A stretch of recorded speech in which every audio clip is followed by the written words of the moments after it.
আমি আহিছোঁ অসমৰ শিৱসাগৰ জিলাত অৱস্থিত তলাতল ঘৰলৈ আৰু এই তলাতল ঘৰৰ বাহিৰৰ দৃশ্য বাহিৰত এইবিলাক বহুতো দোকান পোহৰ আছে আৰু এতিয়া আমি যামগৈ গেটৰ ভিতৰলৈকে। এয়া দেখিছে আমি গেটৰ ওচৰ আহি পাইছোঁহি আৰু ইয়াৰ ভিতৰত প্ৰৱেশ কৰাৰ আগতে টিকেটটো লৈ ল'ব লাগিব আৰু আমি টিকেটৰ কাৰণে যামগৈ ভিতৰলৈ। আৰু সেইদিনা আছিলে সোমবাৰ, বহুতখিনি মানুহ আহিছিলে আৰু দেখিছে এয়া টিকেটৰ লাইন আৰু ইয়াতে টিকেট দুটা আমি কৰি ল'লোঁ। কৰি লৈ ভিতৰলৈ যোৱাৰ সময়ত এইখিনি দেখিছেনে যিখিনি তিৰংগা আঁকি থৈছে, ভাল লাগিছে। আৰু আমি এতিয়া ভিতৰলৈ আহিলোঁ আৰু ভিতৰত সোমাই আপোনালোকক বাহিৰৰ পৰিৱেশটো আপোনালোকক দেখুৱাই দিওঁ। গোটেই পৰিৱেশটো চাওকচোন, সঁচাই খুব বহুত ভাল লাগিছে আহি। আপোনালোকে ভিডিঅ'টোত দেখিবই পাইছে যে ইমানখিনি গ্ৰীণ হৈ আছে, তাৰপিছতো অলপো মানে লেতেৰা নাই, ইমান ক্লিন কৰি ৰাখিছে তেখেতসকলে, মানে সঁচাই বহুত ভাল লাগিছে পৰিৱেশটো।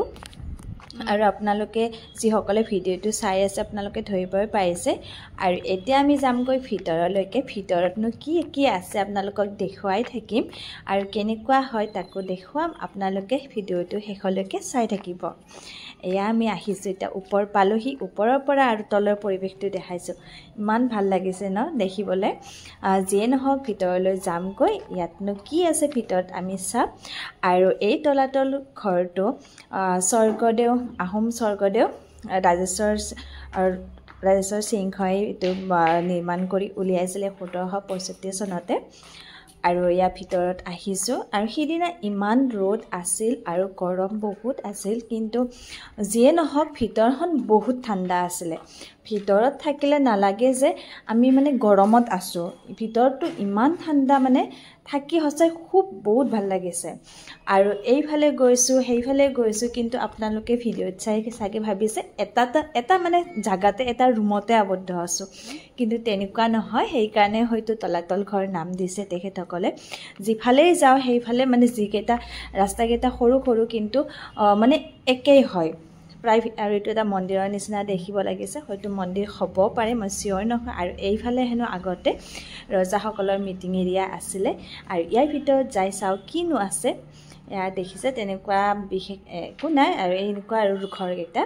আৰু মানুহে যেতিয়া আগতে কৈছিলে, মানে শুনিছিলোঁ তলাতল ঘৰত গ'লে হেনো ভিতৰত সোমালে ওলাই আহিব নোৱাৰি। হয়, কথাটো সঁচা। সেইটো মানে আগতে যিজন মানুহ গৈছিলে সিহঁতে আৰু কেতিয়াও উভতি নাহিলে, সেই ৰাস্তাকেইটা বন্ধ কৰি দিছে। ৰাস্তাকেইটা বন্ধ কৰি দিয়া, এতিয়া যাব পাৰি এইখিনি। আৰু গোটেই পৰিৱেশটো দেখালোঁ। আৰু ইয়াৰ এৰিয়াটো খুব ডাঙৰ হয়, গোটেইখিনি ফুৰিব গ'লে বহুতখিনি সময় লাগে গোটেইখিনি চাবলৈ গ'লে। তথাপিও আপোনালোকক অলপ ভিডিঅ'ৰ জৰিয়তে দেখাইছোঁ, আপোনালোকেও চাব পাৰিব যিসকলে নেকি দেখা নাই, আগতে অহা নাছিলে। ভাবিলোঁ ভিডিঅ'টো স্মৃতি হিচাপে ফেচবুকত সাঁচি থ'লোঁ আৰু আপোনালোককো দেখালোঁ। যদি আপোনালোকে ভিডিঅ'টো ভাল পাইছে, ভিডিঅ'টো এটা লাইক কৰি দিব আৰু মোৰ চেনেলটো ছাবস্ক্ৰাইব কৰি ল'ব।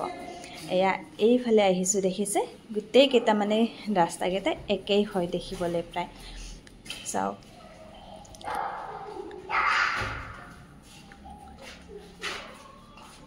সঁচাই বহুত ভাল লাগিছে। আৰু এতিয়া আমি ইয়াতে বাহিৰলৈ ওলাই আহিলোঁ আৰু এই বাহিৰৰ পৰিৱেশটোৰ পৰা আপোনালোককো অলপ দেখাই দিছোঁ। এতিয়া আমি যামগৈ, তাৰ আগত চাওক এই পৰিৱেশটো, গোটেই সম্পূৰ্ণ তলাতল ঘৰৰ নক্সাটো চাই লওক, ভাল লাগিছে। আৰু যিসকলে অহা নাই এবাৰ আহিব।